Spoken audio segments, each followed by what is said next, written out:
เดือน11เสร็จธุระพระพรรษาชาวประชาแห่กฐินทุกถิ่นที่เสียงโห่ร้องก้องรัวทั่วธานีโลกยินดีสรรเสริญเจริญพรสนุกสนานรื่นเริงบันเทิงทั่วพาครอบครัวสร้างชื่อลือกระชอนร่วมกฐินทั้งวันทุกขั้นตอนแล้วรับพรกลับบ้านสำราญใจขอถวายความนอบน้อมแด่พระรัตนตรัยมีพระพุทธเจ้าเป็นต้นขอถวายความเคารพพระมหาเถระพระเถรานุเถระเจ้าคณะพระสังฆาธิการทั่วโลกมีพระเดชพระคุณพระธรรมเสนาบดีเจ้าคณะภาค7วัดพระธาตุวดสุเทพเป็นต้นและขออำนวยพรแด่ท่านผู้ฟังท่านผู้ชมสาธุชนพุทธบริษัททั้งหลายวันนี้รายการธรรมทัศน์ของวัดพระธาตุวดสุเทพออกอากาศทางสถานีวิทยุวปท2จังหวัดเชียงใหม่มีร้อยเอกจำนงปัญญาวัฒโนเป็นหัวหน้าสถานีและอาตมาภาพพระครูปริยัติยานุศาสตร์เป็นผู้บรรยายเป็นประจำทุกวันเวลา7:30 นาทีถึง8 นาฬิกาวันนี้ก็บันทึกเสียงล่วงหน้ามาจากวัดพุทธารามเฮซิงกิประเทศฟินแลนด์นี่เราเรียกกันว่าวัดพุทธารามฟินแลนด์โดยมีพระเดชพระคุณหลวงพ่อท่านพระครูศรีญาณวิเทศเป็นเจ้าอาวาสเป็นพระธรรมทูตสายยุโรปหรือสทย.สหภาพพระธรรมทูตยุโรปสหภาพพระธรรมทูตยุโรปดังนั้นก็วันนี้เป็นวันทอดกฐินสามัคคีของวัดพุทธารามซึ่งมีคุณโยมแม่ติ๋วเป็นประธานคณะกรรมการเขาเรียกประธานหลักในการทอดกฐินในวันนี้ก็มีคุณโยมเนตรนภาคุณโยมบรรดาศักดิ์ผิวผ่องและคุณนิรัตดาเซเวลิอุดและครอบครัวเป็นประธานหลักซึ่งคุณโยมเนตรนภาบรรดาศักดิ์แล้วก็คุณนิรัตดาทั้ง3 คนนี้ก็เป็นลูกของคุณแม่ภักขินีผิวผ่องเนตรนภาผิวผ่องศักดาคุณบรรดาศักดิ์ผิวผ่องคุณนิรัตดาอันนี้เป็นผู้หญิงก็ใช้นามสกุลสามีคือเซเวลิอุด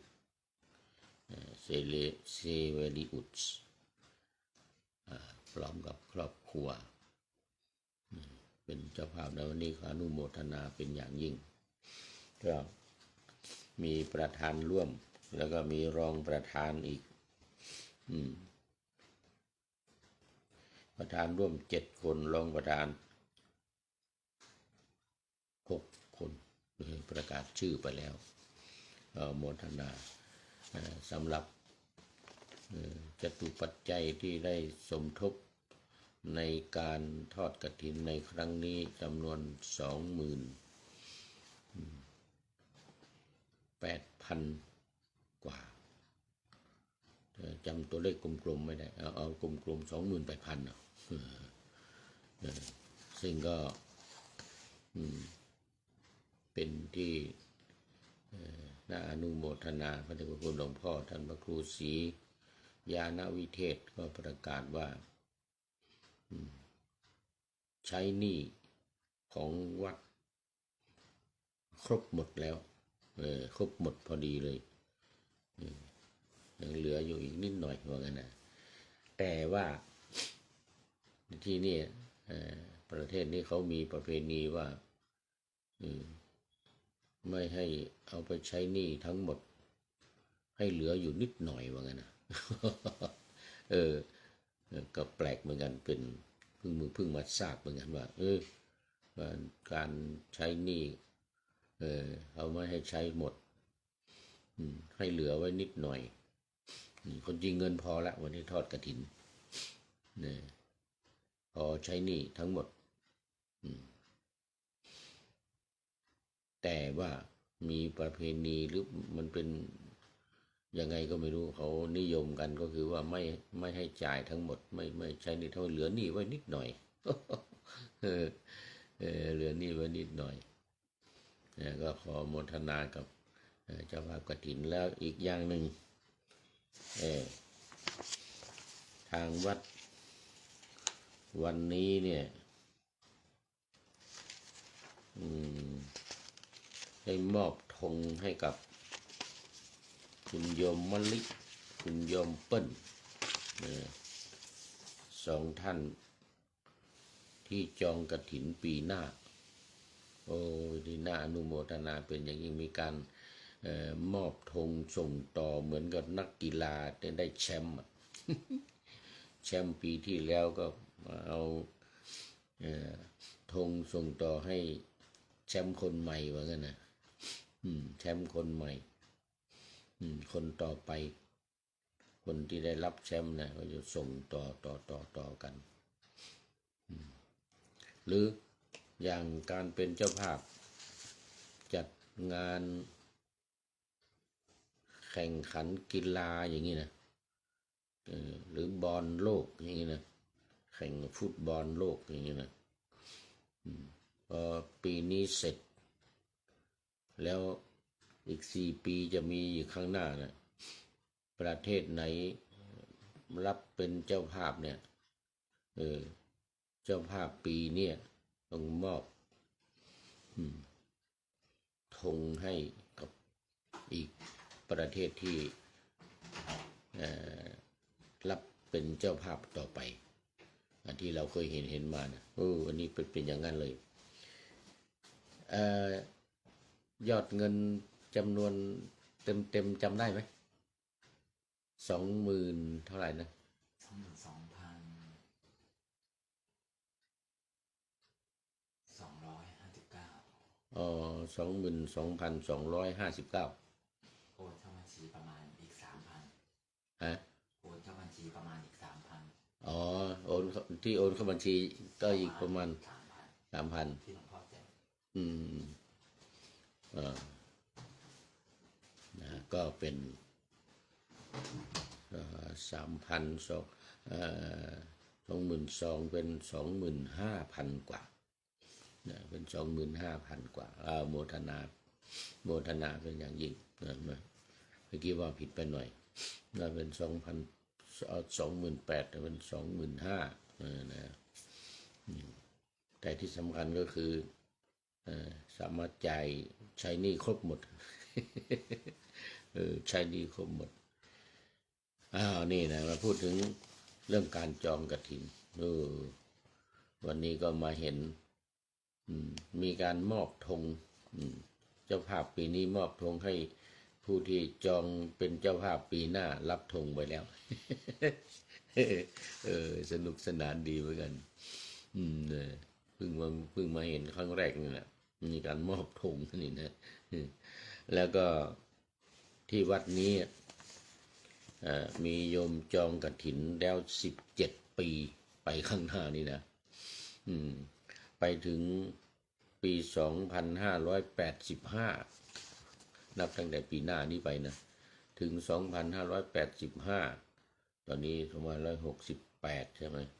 ปีหน้า69ไปจนถึง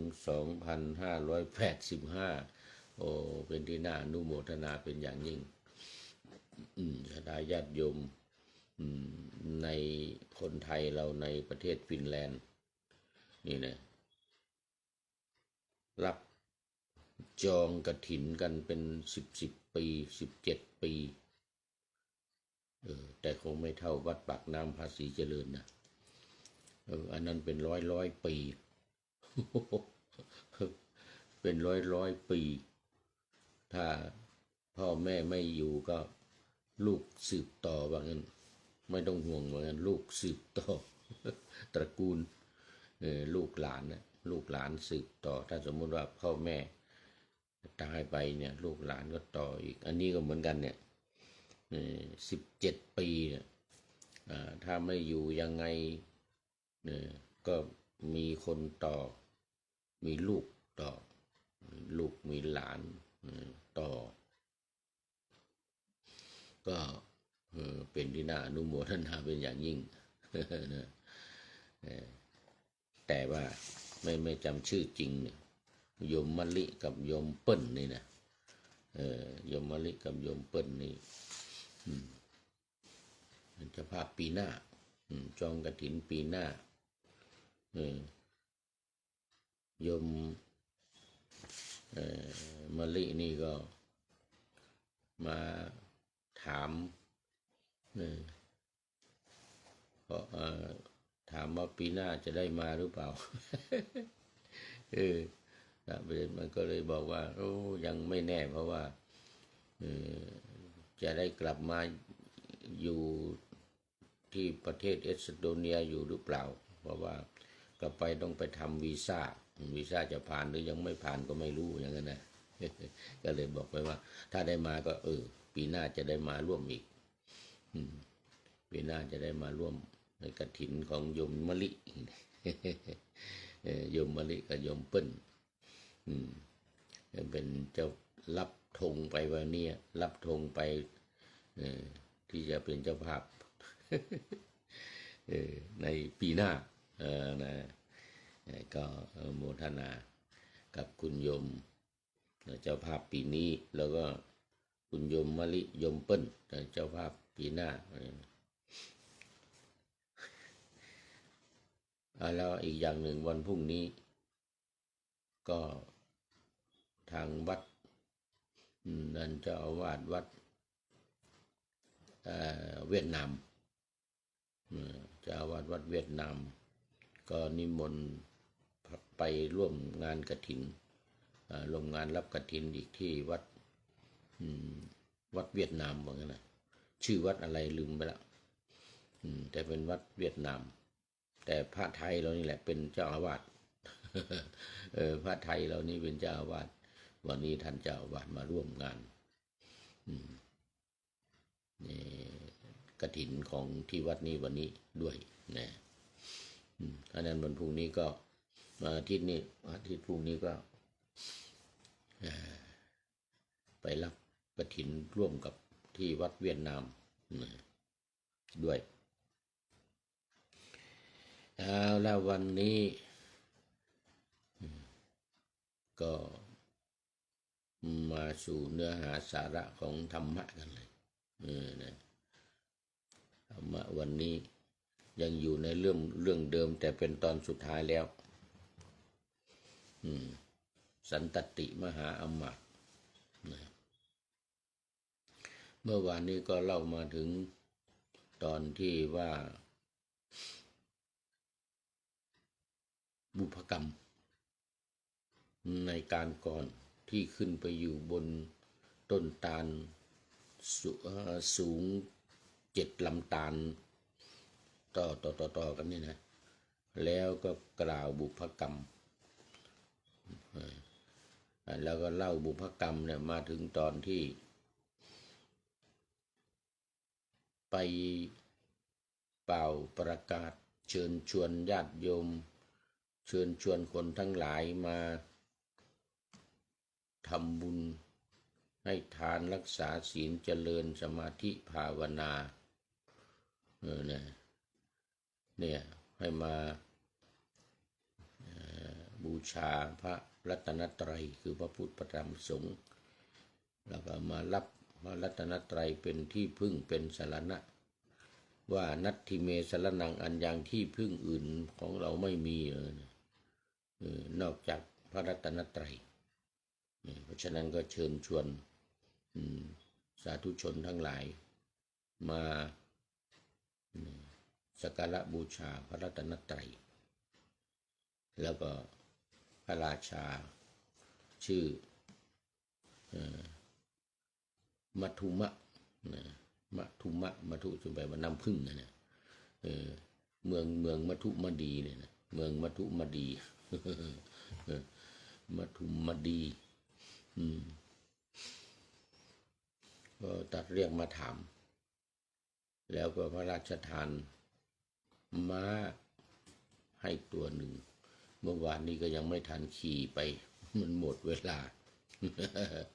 ก็เลยจะได้มาเล่าต่อในวันนี้นะเล่าต่อแล้ววันนี้จบวันนี้ตอนสุดท้ายแล้วเมื่อได้มา1 ตัวก็ไปประกาศเพราะว่ามันแค่ใช้เดินเท้าเนี่ยมันไปไม่ไกลว่างั้นนะขี่ม้ามันจะได้ไปได้ไกลหัวเมืองอื่นบ้านเมืองอื่น101 7 ย่านน้ำเลยนะก็จะได้รับทราบกันเยอะๆเหมือนกันนะรับทราบกันเยอะๆพอขี่ไปได้ประมาณ7 วันพระราชาก็เรียกมาถามอีกยังทำอยู่หรือเปล่างานที่ไปเปล่าร้องให้คนมาฟังธรรมเนี่ยให้คนมารักษาศีลเมตตาภาวนาเนี่ยยังทำอยู่เหมือนกันนะโอ้ถ้าอย่างนั้นเนี่ยม้าไม่สมควรแล้วอย่างนั้นต้องใช้รถนู่นต้องใช้รถซึ่งเทียมม้าจะม้าตัวเดียวเนี่ยมันไปมันยังไม่แรงเหมือนกันนะต้องใช้รถ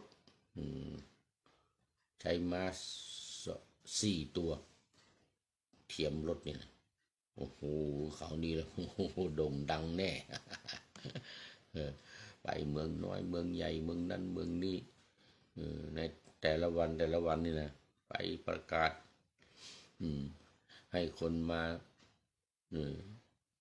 สักการะบูชานับถือถึงพระรัตนตรัยว่าเป็นที่พึ่งเป็นสรณะนี่ก็ต่อมาอีก7 วันโอ้พระราชาตรัสมาถามแล้วยังทำอยู่หรือเปล่าเนี่ยยังไปเปล่าประกาศให้คนมาถือศีลกินเพลอยู่หรือเปล่าเนี่ยว่าเนี่ยพระราชานี่นะพระราชาก็ตรัสเรียกมาถามอีกเอาทรงอยู่ว่างั้นนะไปอยู่ทุกวันว่างั้นนะอย่างนั้นไม่สมควรแล้วว่างั้นนะจะต้องขี่ช้างว่างั้นนะต้องขี่ช้างว่าทีเนี้ยให้มันสง่างามสวยงามว่างั้นนะพระราชทานช้างให้อีก1 เชือก เป็นช้างที่เขาเรียกว่าเป็นช้างที่ฝึกดีแล้วนะเป็นช้างที่ฝึกดีแล้วก็ให้เขาก็เปล่าประกาศไปอีกนะทุกวันนั่นแหละไม่ทำอะไรประกาศประชาชนให้คนทั้งหลายมานับถือพระพุทธศาสนาศีลทานศีลภาวนา ให้ทำปฏิบัติธรรมให้ทานให้รักษาศีลให้เจริญเมตตาภาวนาแล้วก็ให้คนทั้งหลายเนี่ยมาถือพระรัตนตรัยเป็นที่พึ่งเป็นสรณะตลอดชีวิตนะจนหมดอายุไขสมัยนั้นพระพุทธเจ้าวิปัสสีอายุไข80,000โอ้เปล่าประกาศอยู่80,000 ปีพอสิ้นอายุในตอนนั้นเนี่ยชาตินี้เนี่ยที่มาเป็นได้มาเกิดเป็นสันตติมหาอมาตย์เนี่ยนี่บุญกรรมที่ได้เป่าประกาศให้คนมาให้ทานรักษาศีลเจริญภาวนานี่แหละนะแล้วก็ถึงพระรัตนตรัยพระพุทธพระธรรมพระสงฆ์เนี่ยเป็นที่พึ่งนะเป็นสรณะเป็นที่พึ่งพระพุทธองค์ก็จึงนำนิทานเรื่องนี้มาแล้วเรื่องเก่าอดีตมาเล่าแล้วเนี่ยก็ลงมากราบสันตติมหาอมาตย์นี่นะลงมากราบพระพุทธเจ้าเสร็จแล้วก็เหาะขึ้นไปอีกเข้าเตโชกสินแล้วก็ปรินิพพานบนอากาศนั่นไฟก็ลุกขึ้นเลยเตโชกสินนี่นะไฟก็ลุกขึ้นเผาร่างของ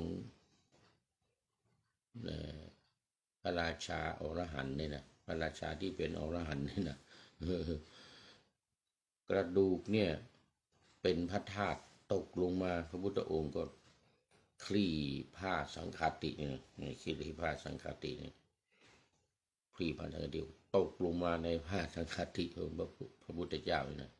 ก็ให้คนทั้งหลายนี่ไปก่อสถูปคือไปทำเจดีย์ตามถนนสี่แยกต่างๆทุกสี่แยกในเมืองนั้นนะทำก่อเจดีย์ให้คนทั้งหลายสักการะบูชาแล้วจะได้บุญอัฐิสรีระพระธาตุอัฐิที่เป็นพระธาตุของสันตติราชาพระราชาสันตตินี่นะพระราชาสันตติต่อมาหมดเวลานี่ยังเนี่ยยังต่อมาภิกษุทั้งหลายก็สนทนากันว่าควรจะเรียกยังไงดีว่างั้นนะจะเรียกว่าพราหมณ์หรือจะเรียกว่าสมณะหรือจะเรียกว่าภิกษุพระพุทธองค์เสด็จมาตรัสถามเธอสนทนาอะไรกันสนทนาว่าจะเรียกอะไรดีเนี่ยสันตติเนี่ยปรินิพพานไปแล้วเนี่ยพุทธองค์ก็ตรัสบุตรของเรานี่นะมะพุตโตมาละใครเป็นอรหันต์นี่ต้องเป็นบุตรของพระองค์นะไม่เป็นอรหันต์ไม่เรียกนะมะพุตโตนี่นะบุตรของเรานี่นะควรเรียกได้3 อย่างว่างั้นนะสมณะก็ได้พราหมณ์ก็ได้ภิกขุก็ได้ภิกษุนี่นะภิกษุก็ได้ภิกษุนี่แปลว่าผู้เห็นภัยในวัฏสงสารนะสมณะสมโนก็เป็นผู้สงบส่วนพราหมณ์นี่ก็หมายถึงผู้บรรลุเป็นพระอรหันต์นะผู้ตัดเรียกว่าพราหมณ์แต่ไม่ได้หมายถึงพราหมณ์ทั่วไปนะพราหมณ์โดยกำเนิดพราหมณ์ได้เกิดมาชาติเป็นพราหมณ์นะมันไม่ใช่แต่พราหมณ์ที่เป็นอรหันต์เรียกได้ทั้ง3 อย่างเลยนะจบพระธรรมเทศนาคนทั้งหลายก็บรรลุธรรมกันเป็นพระอรหันต์กันแล้วหมดเวลาวันนี้ มันเป็นตอนดึกตี 2 FC ทั้งหลายก็คงหลับปุ๋ยกันไปหมดแล้ว เอาละไม่เป็นไรนะต้องนำรายการจากท่านผู้ฟังท่านผู้ชมไปท้ายรายการมีข้อคิด จากการทอดกฐินวันนี้พระเดชพระคุณหลวงพ่อท่านพระครูศรียานวิเทศได้เขียนไว้ว่าเดือน11เสร็จธุระพระพรรษาชาวประชาแห่กฐินทุกถิ่นที่เสียงโห่ร้องก้องรัวทั่วธานีโลกยินดีสรรเสริญเจริญพรสนุกสนานรื่นเริงบันเทิงทั่วพาครอบครัวสร้างชื่อลือกระชอนร่วมกฐินทั้งวันทุกขั้นตอนแล้วรับพรกลับบ้านสำราญใจขอเจริญพร